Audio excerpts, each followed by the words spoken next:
Impact Specialist. So, welcome to the Community-Centric Fundraising from Principles to Practice webinar organized by OCIC together with Rayjon here. Before we start, I'm just gonna start off with a land acknowledgement by OCIC. So, OCIC recognizes and honors the Indigenous peoples who have historically and do presently live and work on the traditional, both treaty and unceded territories that we operate on. These include the Huron-Wendat, the Petun First Nations, the Seneca, the Haudenosaunee, the Anishinaabe, the Mississaugas of the Credit River First Nation, and many others. We acknowledge that our staff, board, volunteers, members, and broader community operate on the treaty and unceded territories of these and numerous other Indigenous peoples and nations. As we reflect on our own within a settler colonial context, we acknowledge the importance of naming the Indigenous peoples and nations on whose lands we live, work, and play, and understand the importance of framing our engagement in the international cooperation sector and beyond through the lens of reconciliation and decolonization. We recognize that we have a responsibility to stand in solidarity with Indigenous peoples who have and continue to fight for social justice on their own lands. So with that, I would also encourage you to look at our chat to access the code of conduct for participating in meetings that OCIC has. So please take a minute to read it when you can. Without further ado, I'm really excited about this webinar because we've been really looking forward to this for a very long time. And we have Esther with us here, who's our lead facilitator. Esther Lee is committed to community-centric fundraising, which is a concept that I learned about just a few months ago, and I'm really excited about this. She's a member of the Community-Centric Fundraising Global Council, and she's the interim board of Toronto's AFP chapter. So who better to speak to us about this than her? And we also have Rayjon as Executive Director Heather Smith here with us. And I'm really, really excited to hear from both of them. And so without me more talking further, so I'm going to hand it over to Esther to take on the floor and educate us all. Thank you so much, Shara. And hello, everyone. It's so nice to be in community with you all.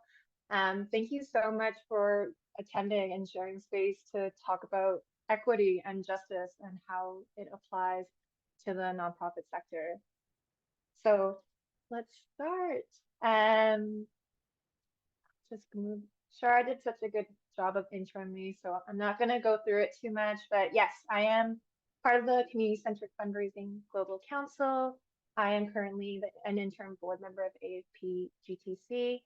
And for me, I'm a fundraiser, I'm a storyteller, and an advocate. And I joined this sector to center people of color. And for me, I really joined the sector once I learned about community-centric fundraising. So for me, it's beyond just a movement that's like theoretical, it's the values alignment, and it's really helped me shape what I contribute to the world and what my personal mission is in both career and. So I'll move on to a brief overview of our hour together. Before we go into discussion, which is really what I want this to be, my goal from this hour is for us to all learn from each other. I really think that to apply CCF principles, it's a matter of change that happens at the individual level. And it's important for us to just share our experiences, what we're learning, and that's really what I want the bulk of this hour to be about. But first thing I want to do is kind of understand like the history of community-centric fundraising as a movement, just give a brief overview, go into the principles of it. Hopefully everyone's got a chance to watch the video that Sarah circulated, but if not, that's okay, we'll be going through it. I want to talk about some common misconceptions about CCF. We're going to hear from Heather, which I'm really excited about, at Rayjon, And then finally, we'll move on to discussion. But before I begin, what I want to say is, please, um, for me, applying CCF means that you're going to make a ton of mistakes as you go through it. So like, even though I'm on the Global Council and I don't want anyone to perceive me as like an expert telling you how to apply CCF principles, I really want this to be a space of like, let's learn from each other and think about how we can move forward. I'm just someone that thinks about CCF probably a lot more than the average fundraiser, and that's how I would introduce it. So yeah, let's chat.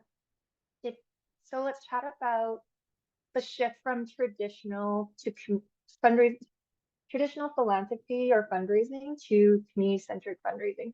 And I'm not sure of everybody's level of understanding with CCF, but if it's new for you, let me know if you have questions. And if you've heard it all before, then be patient.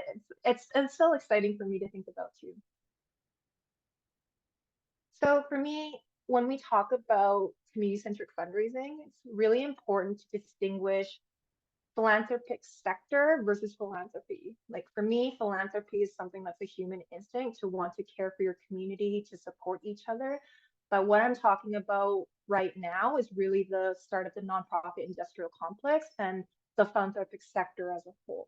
So this is from Stifled Generosity by Justice Funders, and they have an entire list that I'll be sharing in the following resources. But this is specifically from an American and North American lens that I'm speaking about. And obviously the philanthropic sector is global, but I did want to contextualize this because CCF was created in Seattle in US, and it's just some important context.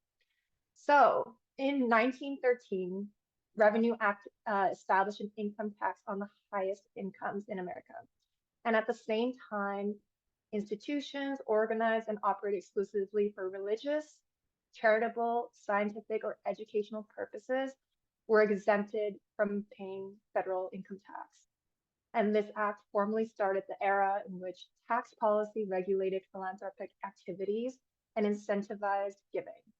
So 1913 is an important date because it's really the beginning of the nonprofit industrial complex. 1921 is when gifts to grant-making charities become tax deductible, and the creation of lawful tax shelters for the wealthy are created. So for me, when I talk about the philanthropic sector and we talk about the problematic foundation of it and like the kind of the birth of like where things might have gone wrong or how they might have become distorted from this very act of like wanting to give to someone and how that intersects with capitalism, it's really important to kind of think of this historically as an industry, as a sector within America. So I said nonprofit industrial complex. So I did want to talk about what that means. Nonprofit industrial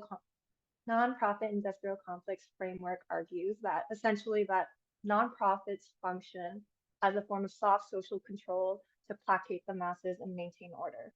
On Insight, which is a collective of feminists of color, they say that the NPIC is described as a system of relationships between nonprofits, foundations that fund them, the local, the state, the federal government, and quote, the owning classes.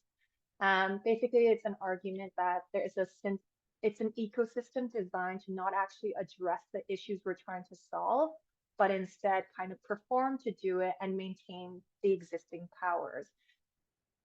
Also, if you haven't been on Teen Vogue for its political content, I definitely recommend. I think it's really slept on. The editors are amazing. I definitely recommend it, and I'll send the article that I pulled this from.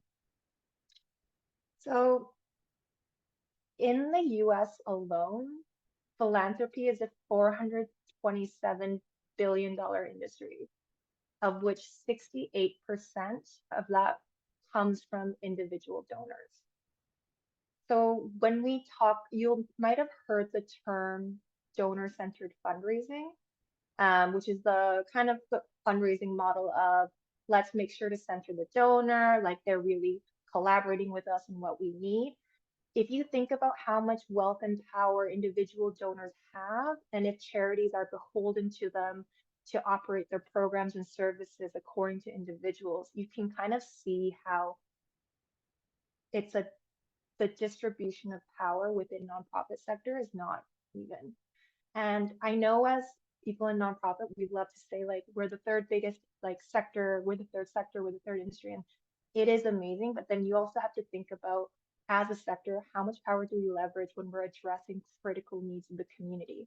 And that's when we have to be really reflective about what power we have, how we might perpetuate some power systems that don't make sense.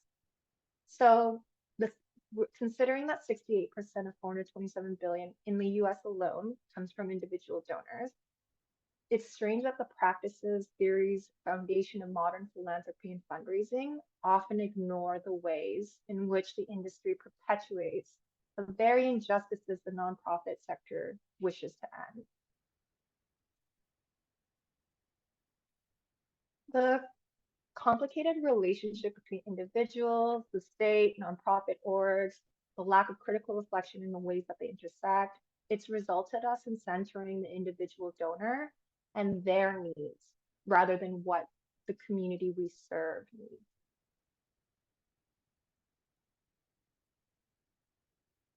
So I'll go into the principles of community-centric fundraising. I'll read them briefly. So fundraising, number one is fundraising must be grounded in race, equity, and social justice. This is the idea that no matter what organization you're in, no matter what your mission is, even if it seems like it's not like if you're, even if it doesn't seem like centering equity will be the mandate, it always has to be, and it always has to be a reflection and part of your operations. And two is individual organizational missions are not as important as the collective community. Nonprofits are generous and mutually supportive of one another. All who engage in strengthening the community are equally valued, whether volunteer, staff, donor, or board member. Time is valued equally as money, and we treat donors as partners. And this means we are transparent and occasionally have difficult conversations. We foster a sense of belonging, not othering. We promote the understanding that everyone, donors, staff, funders, board members, volunteers, personally benefit from engaging in the work of social justice. It's not just charity and compassion. We see the work of social justice as holistic and transformative, not transactional, and that we recognize that healing and liberation requires a commitment to economic justice. So while I was reading those, if any of them made you like a little uncomfortable or like, ooh, I don't agree with that, or like, I don't quite know what that meant, or how would that work in our sector? How would that work in like, how would I apply that? Like, just not like take a note of it, because these, I'm a strong believer in your first reaction, your first instinct, you should really honor that. So if any of them didn't feel like they landed well, or the opposite, they landed really well, just take note of it for the discussion later on. So I do want to ask everyone, like, if this is your first time learning about CCF, like, I would love to hear your initial reactions to it, or if you have heard about CCF before, what are some misconceptions or like potentially negative things or potentially worrying things you've heard? If you're someone that's tried to apply CCF and you had potential, like, you know, people disagree with you on why, like anything like that, I would love to hear. Actually, Sarah, if you could share the Jamboard link and share that screen, that'd be awesome. I'll stop sharing. I'm going to pull up a Jamboard really quickly so that everyone can get just post their thoughts.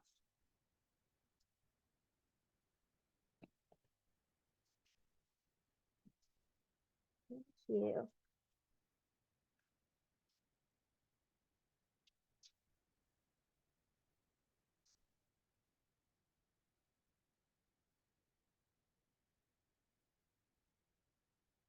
So if you've never used the Jamboard before, if you look on the left, there's a post-it icon.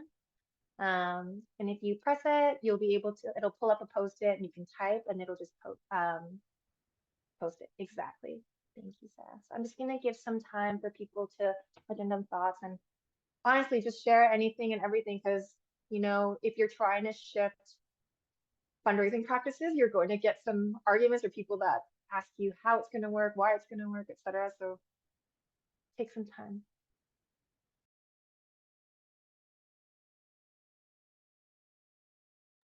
Ooh, these are good already.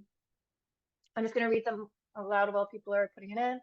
That it's unproven and therefore risky for fundraisers who have limited capacity and high need. Very true. That it's unrealistic in practice or that they do not know how to put it in practice. Okay, I feel like there's 2 points in that. I like it. That there is no data behind it to prove its success. Great. It goes against much of common practice presented in NPOs. Ooh, I like that one. And I hope you bring that to discussion. I would love to hear more about that. That your donors won't feel engaged. Yes, like as fundraisers, is there more of a cardinal sin than to ignore your donors, right? um, that there are uneven power dynamics at play. So putting all community members as equally valuable may be difficult in practice. Ooh, okay. These are amazing. Will be too confusing for donors to understand. Okay, CCF is new to me. I'd like to hear apply to fundraising methods. Can you give some concrete examples? I should feel guilty. Oh, I love this one. I should feel guilty. Oh, I think, Sarah, we're gonna have to pull up the Jamboard during discussion too, because like these are all really gold. Concrete examples, too confusing. I should feel guilty about all my donor-centric behaviors. I never send a handwritten. Yes, I love that. Is CCF just guilting everyone for writing a thank you letter? That's a very good question to ask. I'm just gonna give it like a couple more minutes because I want to actually have discussions about these. So if you have any last thoughts, like please let me know. Okay, I'm gonna move on to the next slide and we'll pull this up for discussion because these are already great. Is it okay to share my screen? All right, y'all have really impressed me and there's a lot more misconceptions than I have on the screen, so I'm excited to talk about it, but I just really put down the most common ones.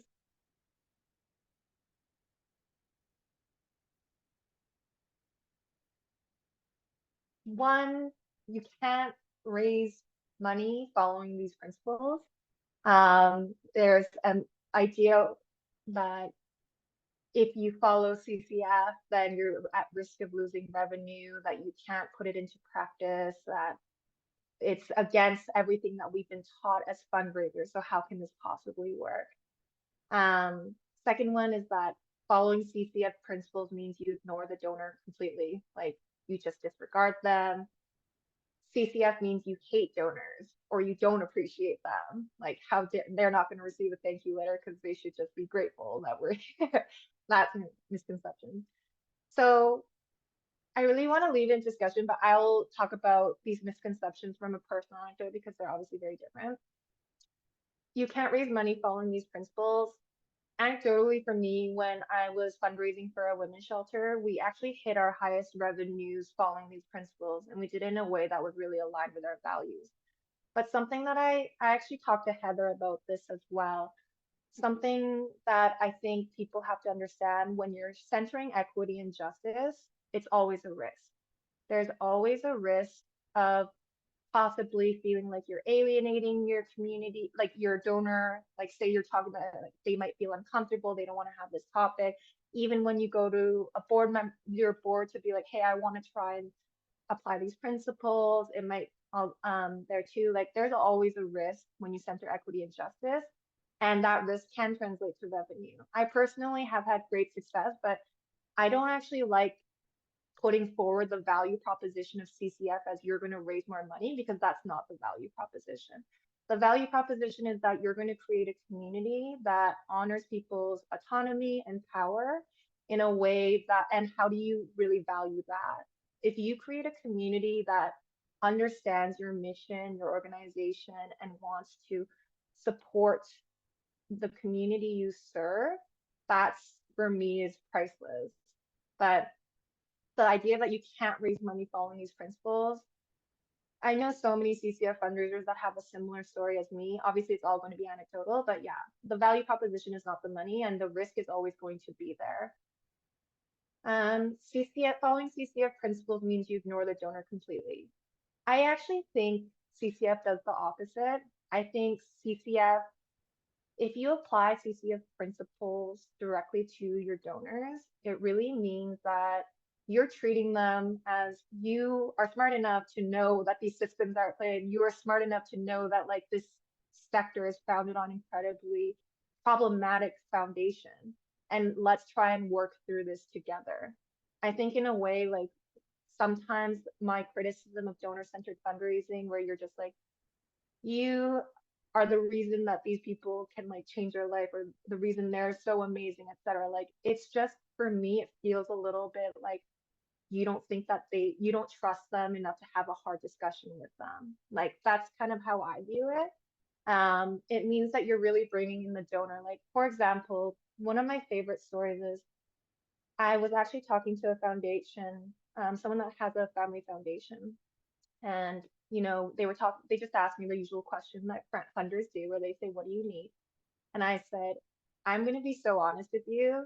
We just need unrestricted revenue," which, like, I know we all do, but really at the time we were just desperate for it. I was like, "We need unrestricted revenue, and I'll tell you why. We're a program, services, delivery organization. We're a shelter. Most of our revenue is going to salary.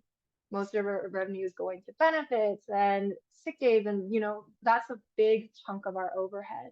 When we look at grants, when we talk to individuals, when we talk to corporations, they want to fund everything but administration, aka staff, when that's our biggest asset. Like, what is a shelter without the therapists, without the advocates, without the transitional support worker? What about even the chef in the kitchen that's preparing these beautiful, nutritious meals for the survivors? And I just told them, I was like, look, if you want me to be honest with you, like that's what we need the most. And I know it's uncomfortable to think about your money going to just staff, but that's really our most critical need right now, and also the biggest benefit we can provide to survivors. And I kind of walked out that conversation feeling so nervous, like I just lost a huge funding opportunity. But very luckily, when I came, they actually messaged me later on and agreed to 100,000 unrestricted. And they said, "We trust you. We trust you to do the work. We trust the organization. Like, we don't need to tell you how to spend it. You just spend it however you want to." And for me, that was like the most honest conversation I've ever had with a donor. And it was the most scary and risky one too, in a lot of ways. And while it worked out well, like for me, that brought a lot of trust with me and the donor, where we could really be frank with each other about their goals with their foundation and what they want to support, and me as a representative of my organization, what we really need. So the idea of CCF means you hate donors or don't appreciate them.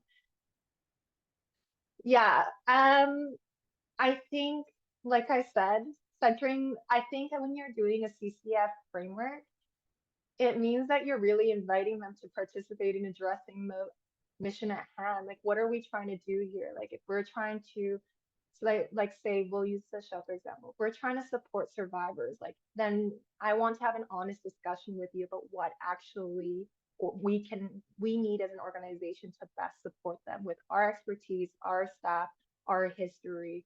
Let's have an honest conversation about them. But we can chat more about it in the discussion I'm excited about. But next, I'd like to welcome Heather to kind of share about the journey that she and her staff have had at Rayjon. Thank you, Esther. I'm just excited to be here, and thank you for your expertise and just inviting me into conversation with you. I want to be really brief, but just share a little bit about where it started for us. So personally, and then also for Rayjon as an organization, I think we've really been challenged and stretched and inspired by a lot of learning and work that's happening in our sector around anti-racist approach to international cooperation and dignified storytelling, and all these discussions we've been having about how we work with our international partners in equitable ways. So I felt like we've been becoming more aware of things like white saviorism and power imbalance and actively trying to shift power where it needs to be shifted. But I have felt like all of those conversations really get thrown out the window as soon as we've started writing appeals and doing our actual fundraising. I was noticing myself and other organizations that we would revert to language and tactics that were really geared towards like maximizing donations, but weren't maybe considering how harm was being done or negative stereotypes were being reinforced. And I'm talking about things like messages that would say things like, you can save a life today, or your support has kept the food bank open this year, or end hunger for $25 a month or something. So it felt to me like we were simplifying some really complex social justice problems, but not discussing why the problems existed. And I began to be conscious that we were also doing a disservice to our partners, who are the very front lines of achieving any of our work. So for us, it's been a slow process. We are still learning, as Esther said. We started with some very simple language changes, things that are probably pretty subtle, like getting away from that focus on the donor and congratulating them for their work so much, and trying to really focus some of the stories of our partners, asking who the hero of the story was. And if it wasn't our partner, if it wasn't the participant who's actively changing their own future, then we would go back and we would rewrite it. But from those first little language changes, then we started asking, I think, some bigger questions, because we were changing these things and they were good and positive, but A, I'm not sure our donors noticed. And B, if they did notice, did they understand like why we were making those changes? So for us, we've been really trying to look at how do we actually bring our donors into those conversations and hopefully move everyone's understanding along this like continuum of equity, if you will. So we're looking now at a role we play in educating our donors. So our communications now include a lot of education. So we're even sharing some of these principles in our e-bulletins, helping our donors understand why we've made those changes. And I guess I would say, like, as a small organization, I really get it that it's hard in short media posts on social media or a little blurb that should be an appeal for your organization. It's hard to cram all of that context and understanding into a post, but we can make more regular habits of sharing and of educating our donors. So for us, that's where we started. We've also become more creative in our fundraising events. So being conscious that it's not just those wealthy white donors who can afford a $100 ticket price that we need to be there, but asking how can we get everyone at the table? How can we have a pay what you can or a pay it forward opportunity? How can we welcome new supporters to the organization who we know are going to really help contribute towards our mission, but maybe not in a financial way? So I'm just taking the time, make sure I don't want to take too much. But can I give one example?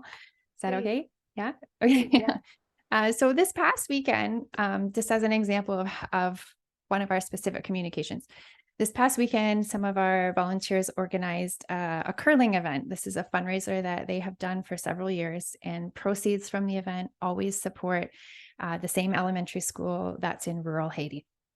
So the community in Haiti, it's very marginalized. It's way at the top of a mountain. In that area, there's no government support for education whatsoever. So it literally is the only opportunity for education that that community has. And our donors are familiar with it. They know about this school. It's my job at that event, at the dinner afterwards, to talk to our donors really about how their support, has an impact, that impact word we're all so used to addressing.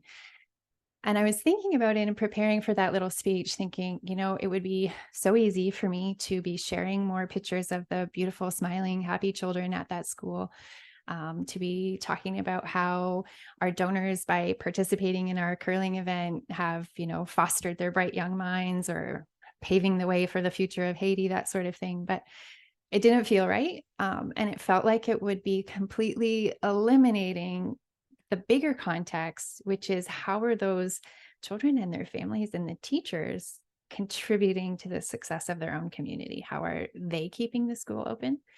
So one thing I knew that our donors didn't understand, for example, was that parents at that school, even in this super marginalized community where there are few job opportunities and even sustenance farming is very, very difficult, they still manage to contribute tuition for all of their children. And it adds up to at least 25% of the operating costs of that school annually, always, no matter what the crisis in the situation is. Or that some of those parents would hike an hour in the sun just to arrive at a parent teacher meeting and have a discussion about how they can support the school to be successful.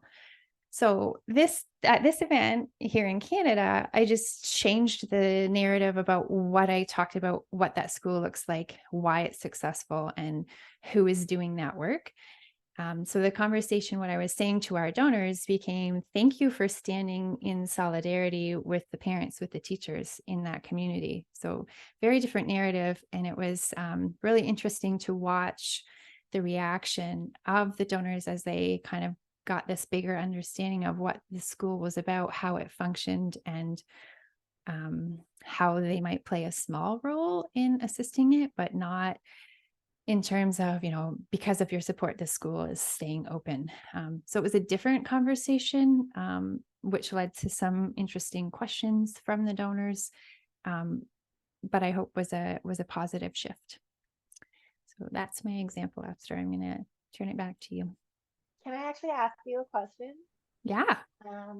What's been the most surprising thing for you, like in this process? Like what surprised you the most? I think it's that fear about losing donors. Wasn't the case for us either. So I do want to recognize that's a possibility. I can probably name a few donors who have dropped off our radar as we've shifted our approach. But overwhelmingly, I actually feel that in the last 5 years, as we've been doing this, our donors actually have become more committed. And I think that's what you were talking about.